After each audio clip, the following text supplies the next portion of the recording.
Signal पर red light है। आप अपना पैर ब्रेक के पेडल पर रखते हैं, लेकिन कुछ नहीं होता। आप फिर से इसे दबाते हैं, ये नीचे तक जा तो रहा है, पर गाड़ी की रफ्तार कम नहीं हो रही। अरे नहीं, आप बार बार कोशिश करते हैं, लेकिन कुछ नहीं हो रहा। आपके ब्रेक्स फेल हो चुके हैं और तबाही के रास्ते पर निकली इस 2 टन की मशीन को कुछ भी नहीं रोक सकता। अगर आप नहीं जानते कि आगे क्या करना है या जो करना है उसे ठीक से नहीं करते, तो आप मर सकते हैं या दूसरे लोगों की मौत की वजह बन सकते हैं। आइए देखें ब्रेक फेल होने पर कैसे जिंदा बचे। ड्राइवर्स स्पीड की लिमिट्स को पार करते जाते हैं और ये जानना चाहते हैं कि उन स्पीड्स पर चलते हुए गाड़ी क्या कुछ कर सकती है, लेकिन हम हमेशा तेज रफ्तार में चलते नहीं रह सकते। किसी न किसी मोड़ पर हमें रफ्तार कम करनी होगी और आखिरकार रुकना होगा। इस अहम जरूरत के लिए गाड़ी की ब्रेक लगाने की तकनीक बदलती और बेहतर होती जा रही है। जब ड्राइवर ब्रेक के पेडल को दबाता है तो हाइड्रोलिक ब्रेक लाइंस में प्रेशर बनता है। ब्रेक फ्लूइड को दबाना लगभग नामुमकिन होता है। ये प्रेशर पेडल, बूस्टर और मास्टर सिलेंडर की वजह से बढ़ता है।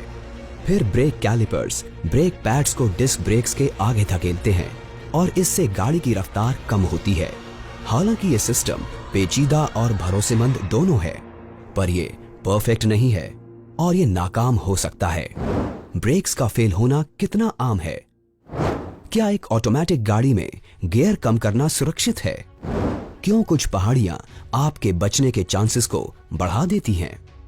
2013 में अमेरिका के कैलिफोर्निया में एक बुजुर्ग ड्राइवर की कैडिलैक का ब्रेक फेल हो गया था। उनकी गाड़ी एक बगीचे के ऊपर से हवा में उड़ती हुई छत पर लैंड हुई थी।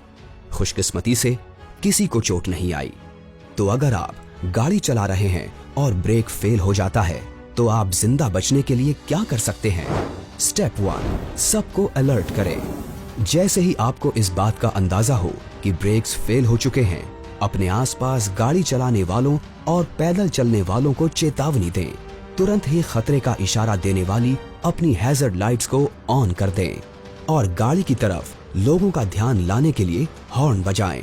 ऐसा करने से लोगों को आपकी हैजर्ड लाइट्स नजर आने लगेंगी और वो समझ जाएंगे कि कोई दिक्कत है। इससे लोग आपके रास्ते से हटने लगेंगे और आपके लिए रास्ता साफ होने लगेगा और दूसरी गाड़ियों से आपके टकराने के चांसेस भी कम होंगे। स्टेप 2, फ्रिक्शन का इस्तेमाल करें। फ्रिक्शन यानी घर्षण को ब्रेक्स का सबसे अच्छा साथी कहा जाता है। ब्रेक डिस्क के फ्रिक्शन से गाड़ी की रफ्तार कम होती है और अगर ब्रेक्स काम नहीं भी कर रहे हो, तब भी फ्रिक्शन आपकी मदद कर सकता है। अगर सड़कें खाली हैं और आप ये कर सकते हैं, तो गाड़ी को तिरछी लाइनों में चलाना शुरू कर दें। सड़क पर चलने वाले टायर्स के फ्रिक्शन से रफ्तार कम करने की कोशिश करें। अगर ये काफी ना हो, तो सड़क के किनारे पर मौजूद छोटे पौधों या झाड़ियों पर गाड़ी चलाएं। इस केस में आपकी जिंदगी आपकी गाड़ी से ज्यादा कीमती है। तो एक और चीज जो आप कर सकते हैं वो ये कि रेलिंग से सटाकर गाड़ी चलाएं। इससे भी आपकी रफ्तार कम होगी। स्टेप 3, हैंड ब्रेक का इस्तेमाल करें। गाड़ियों में 2 ब्रेकिंग सिस्टम होते हैं। इनमें से पहला और मेन सिस्टम है पैरों से लगने वाला ब्रेक यानी फुट ब्रेक, और दूसरे को हैंड ब्रेक या इमरजेंसी या ई ब्रेक कहा जाता है। हैंड ब्रेक हाइड्रोलिक सिस्टम के बाहर से काम करता है। असल में ये एक मेटल की केबल का इस्तेमाल करता है जो कि रियर यानी पीछे वाले ब्रेक से जुड़ी होती है। अगर आपका मेन ब्रेक फेल हो जाता है, तो भी हैंड ब्रेक काम कर रहा होगा। इसमें इतनी ताकत नहीं होती कि ये गाड़ी रोक सके, लेकिन ये उसे धीमा करने में एक बड़ा रोल निभाता है। हैंड ब्रेक तभी सबसे अच्छी तरह से काम करता है जब आप इसे धीरे धीरे और सावधानी से लगाएं। अगर आप तेजी से हैंड ब्रेक लगाते हैं, तो रियर ब्रेक्स लॉक हो सकते हैं और आपकी गाड़ी कंट्रोल से बाहर होकर घूम या पलट सकती है। और अगर आपके पास रिलीज बटन है, तो उसे दबा कर रखें। स्टेप 4, गियर कम करें। अगर आपकी गाड़ी मैनुअल मोड पर चलती है, तो धीरे धीरे गियर कम करें। इसे इंजन ब्रेकिंग कहा जाता है। आपने सुना होगा कि 18 पहिए वाली गाड़ियां ऐसा करती हैं। इसके पीछे की सोच ये है कि ज्यादा आरपीएम्स या रेवोल्यूशंस पर मिनट के साथ गाड़ी को कम गियर पर लाया जा सके।